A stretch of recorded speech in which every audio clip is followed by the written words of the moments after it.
Good morning and welcome into NFL Daily. Mel Kiper has released his latest 2023 NFL mock draft on the eve/start of the NFL Combine. We'll break it down 1 to 31, beginning with the trade at the number 1 overall pick. And we're going to slander Mel off the start because it's not a slander if you're right. Didn't specify what the trade was. He made the comment of, could look like the Mitchell Trubisky trade. Doesn't think Texans have to give up their other first-round pick and mentioned a third-round pick, which isn't enough. And it wasn't clear what the Texans actually gave up to go to number 1 overall, so it's an L for Mel as far as I'm concerned.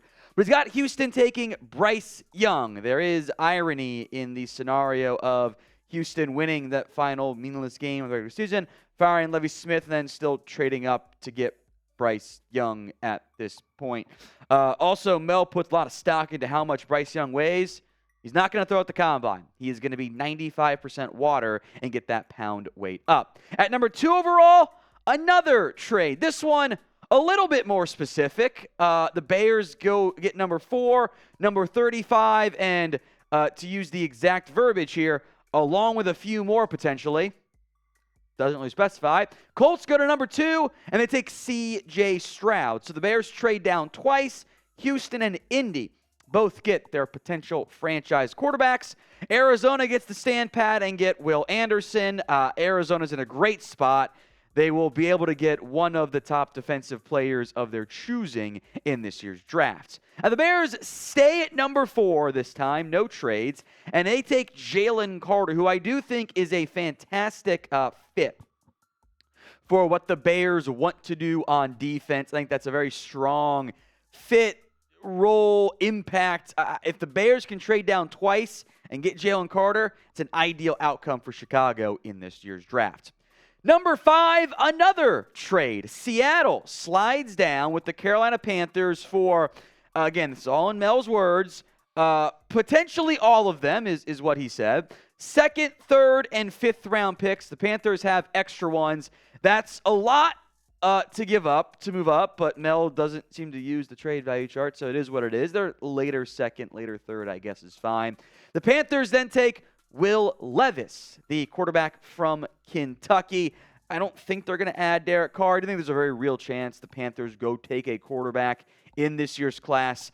I will make note, Kiper mentions not everyone loves Will Levis, which I think is fair because there's some real concerns there. Detroit, no trade this time. They take Christian Gonzalez out of Oregon.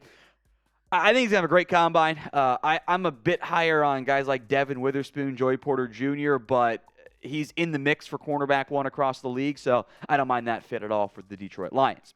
Now, who will be the number 1 overall pick in the 2023 NFL Draft? That's the number 1 question right now because we don't know who's going to pick number 1. Probably not going to be Chicago. But ad break comes here on YouTube. Take advantage of it. Head down there.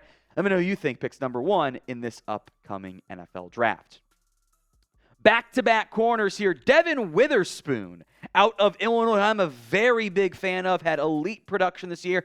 Little bit skinny. Curious how fast he runs. But Witherspoon, as it sits now, things will change. Could change. Is my number 1 corner. Here's a pick. Of all the picks, this is certainly one of them. Will McDonald out of Iowa State goes number 8 overall. And what's really interesting is this is not someone that Kiper has really shown a lot of love to in the past. He has not been in his NFL mock drafts previously. He's been highly ranked on his big boards because of the Senior Bowl. He's very undersized. He's not that big. There's not that much more frame to grow. I think late round 1 fits for a potential situational pass rusher, but number 8 is very early. I will make note he is going to run very well at this year's combine. Let's go to number 9. So Seattle traded down and took a quarterback, which doesn't happen in the NFL. But I do think if you have Geno Smith for the short term, Richardson as a long-term project is really appealing for Seattle. But I kind of think like trading down and then taking a quarterback just doesn't happen very often. Peter Skoronski next up here. That is the offensive tackle from Northwestern.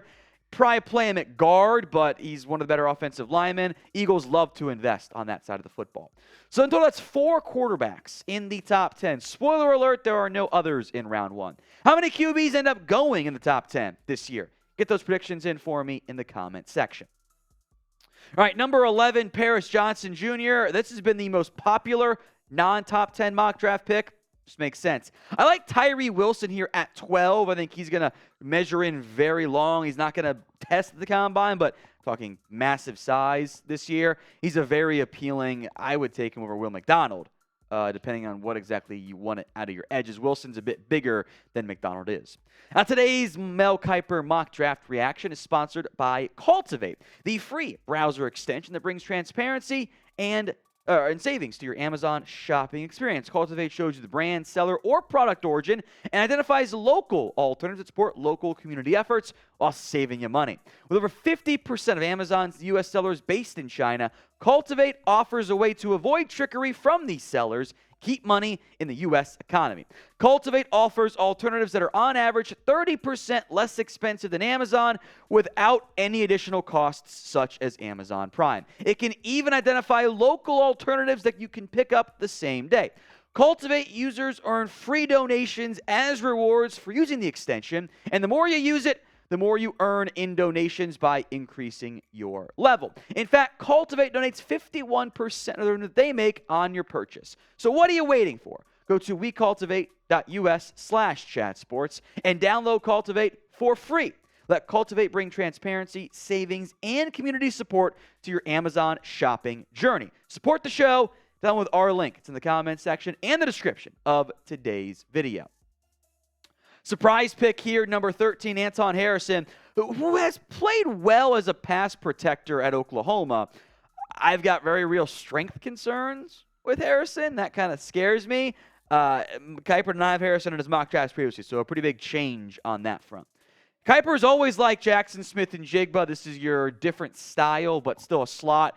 Jacoby Myers replacement. Over-under for JSN at the Combine is 4.52. That's my personal 40-yard dash. Over-under for him. If he runs 4.5, it's a really good time for him. He's not an elite end burner. Michael Mayer at Notre Dame. And I don't mind this one. We'll see what happens with Green Bay at quarterback.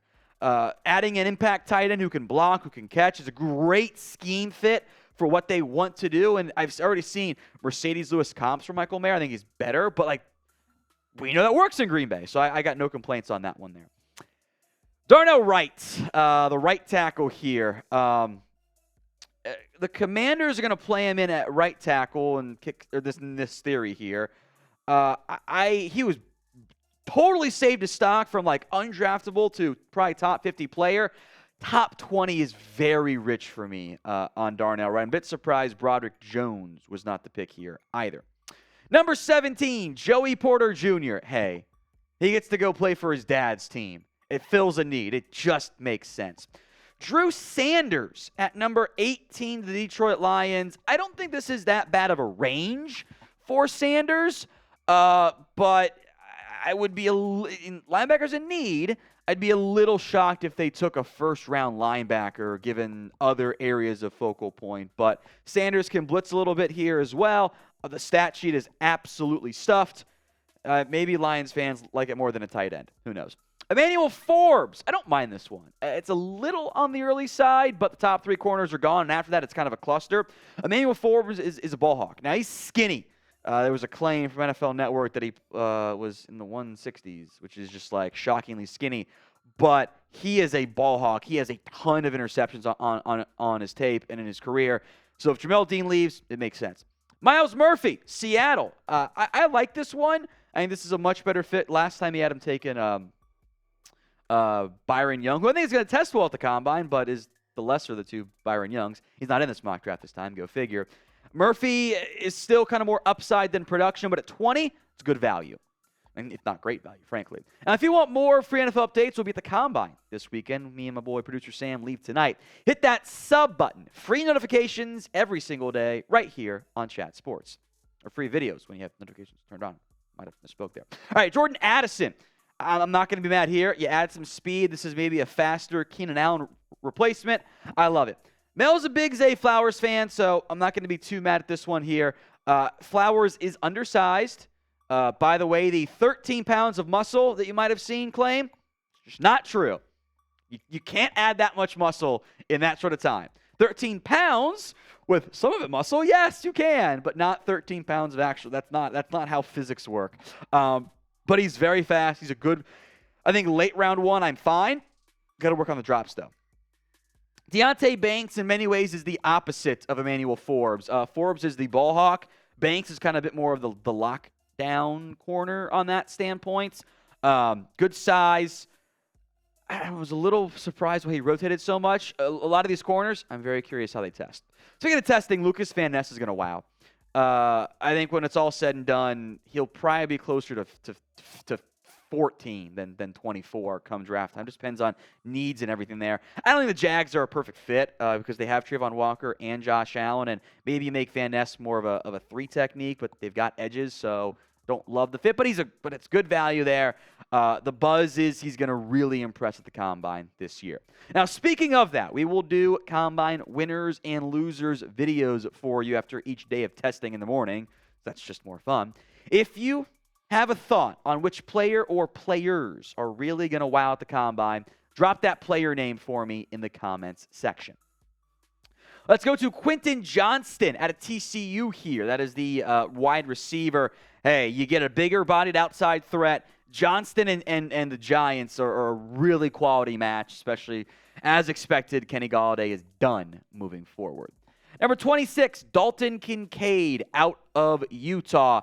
I would actually be surprised if Dallas took a tight end early. Kincaid's got a back that's going to raise some red flags, and is not why he's not testing this upcoming Combine. He's a good player. He is my tight end too, but I would be shocked if Dallas took a tight end that early. Bijan Robinson, why not another premium draft pick at the running back position for Buffalo? Where Robinson goes, I don't know. Could he go top 10? Maybe. He's a top 10 player. Could he go late round 1? Yeah, it's the positional value of the running backs. Luke Musgrave out of Oregon State. I am not as high on him. And I say that knowing full well he is going to blow up at the Combine. Freak athlete. Played well in 2 games before he got hurt. Got 47 catches. Everything's a small sample size. I don't like him as a blocker.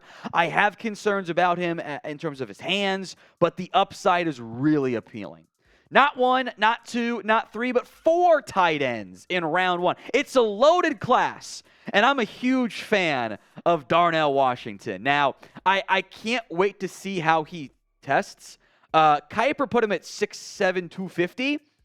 I think he's about 20 pounds short of that. I think Washington's going to check in more in the 260s, 270s. He is a massive human being. If he can run in like the 4.6s at 270, that is obscene. He is going to be a height, weight, speed potential darling. The testing does matter there, but he's a fantastic blocker. Was buried behind top 2024 prospect Brock Bowers. On the opposite side of the spectrum is Kalijah Kancey, who's about 6 foot 280. He is listed smaller than what Aaron Donald checked in at the Combine at. I'm curious how much weight he adds, what he runs at. Got to avoid the Jalen Twyman issue of, testing, bulking up too much and testing poorly. But alongside Jordan Davis, it's a quality fit. Finally, there's Broderick Jones. This is a great pick for the Chiefs. Jones played left tackle at Georgia.